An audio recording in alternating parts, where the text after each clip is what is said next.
We have a show for you today. You see the instruments. I'm not playing, but we have some greats in the house today. Have a sit down. Y'all look cute. So,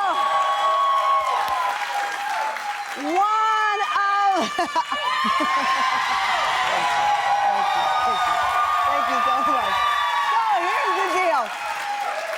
Because my son's name is Moses, we have 10 commandments on our show, and one of the commandments is that we love music, and we really do.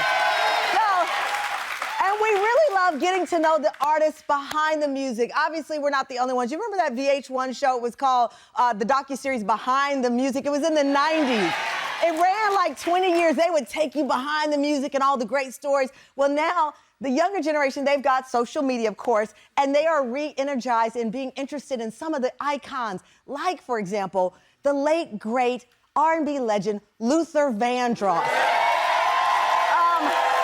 Listen, if you go online and go on TikTok, there are all these trends about Luther's music. His song, It's All Right, for example. Like this one, someone wrote, when your toddler offers you a snack, but only God knows where their hands have been, it's all right, it's all right. And I love this viral TikTok from a performance, That's What Friends Are For. It was Luther, it was Whitney, it was Dion, it was Stevie, 1987 Soul Train Awards. Someone captioned it, that time Luther had to remind Whitney who she was playing with. Take a look, take a look.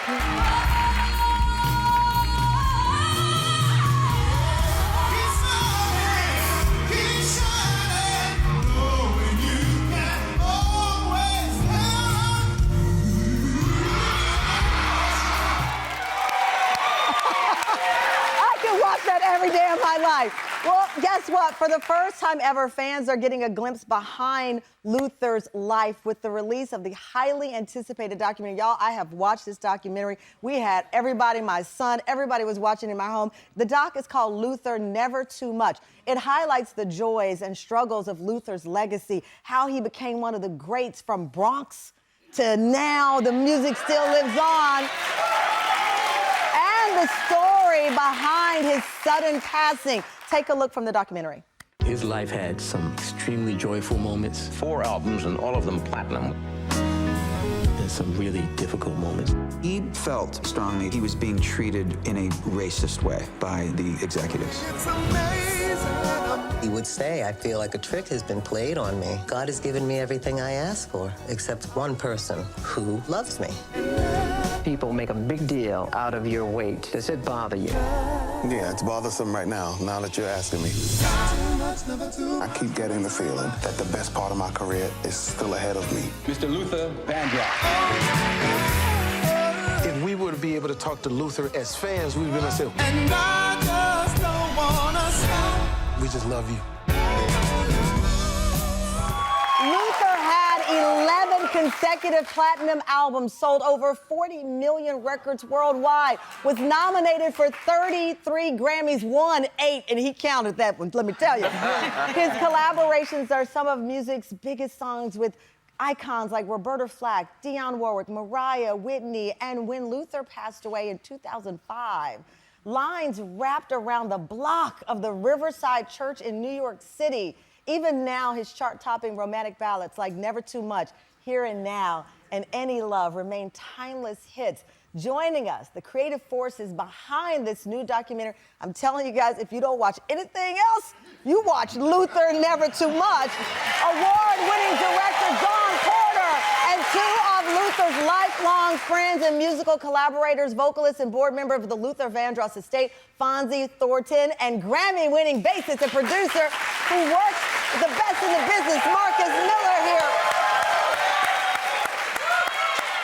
I got it. First of all, congratulations. Thank you so much. This has been a long time coming, as they say, so I'll be blunt. Why did this take so long?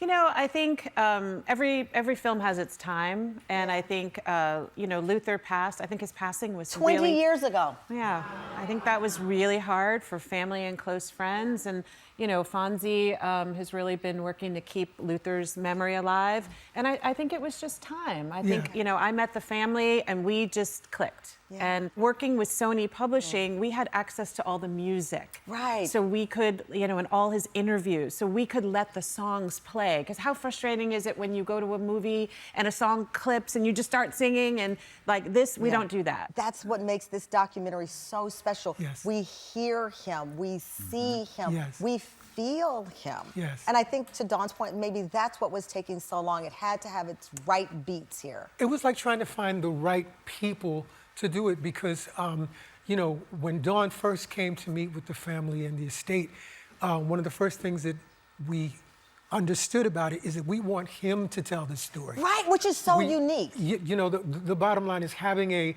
film filled with lots of celebrities and stuff is a great thing, but we wanted people to be able to, for Luther to explain who he is. And Can you tell how excited, because I've interrupted you 50 times? I was like, that's right, Fonzie, that's right. So, in fact, we have another clip from the documentary, Luther recording his chart-topping song, Never Too Much, in the studio. Take a look. I can't fool myself, I don't want nobody else to ever love me. You are my shining star, my guiding light, my love fantasy. There's not a minute, hour, day or night that I don't love you. You're at the top of my list, cause I'm always thinking I got goosebumps. I got goosebumps. You all have to know that the bass line on this song is this incredible man right here. I mean, Marcus. I mean, that's the thing, Marcus. You hear the music, behind the story, and to see that clip and hear our audience reaction, how does that feel even now? Because you're like, boom, boom, boom, boom, boom. Look at me. Come on now. It's a trip because if I had known, I was maybe 20, 21 years old. Wow. And if I had known I'd be hearing that bass line on the radio for the rest of my life, I don't know if I'd been able to play it. You Really? know? Yeah, because it was just, you know, let's make this feel good. Luther and I met in Roberta Flack's band. You remember Roberta Flack? Do we? Course, right? What? So I'll just tell you a quick story. Roberta was doing concerts. Peabo Bryson was the opening act. And Donny Hathaway, who sang all those beautiful, yes, of course, he sang all those beautiful duets with Roberta. So now Donny's no longer with us and Peabo is singing the duets with Roberta. But he couldn't make one show in St. Thomas. And Roberta says to Luther, Luther, I'm gonna need you to fill in and sing these duets. And I'm like, man, I hope my man can handle it. Man, he got on that stage and he said, I knew it was real, the way you make me feel. And he did that thing. Well, that's and the man, thing. those St. Thomas women lost their minds. And that's when I said, man, you're really good, aren't you? You're really good. And I love that the story starts out in the Bronx. This kid who, as he said, when y'all were growing up, in the documentary, you hear Luther say he didn't know that his family didn't have money. That wasn't the journey. Kids back then didn't know financial problems. Parents kept that away so they could have joy. But what he learned was that his father, who had passed away, was a beautiful singer, which is why his mother allowed him to pursue singing. Both of you talked about his love, though, of other artists, whether it was Diana Ross and the Supremes. It touches on that, and Dionne Warwick. There's a clip of Luther at the NAACP Awards 1988, a performance of Dionne's song, A House Is Not a Home. Take a look. But a room is not a house, and a house is not a home when the two of us, we are far apart, and one of us has a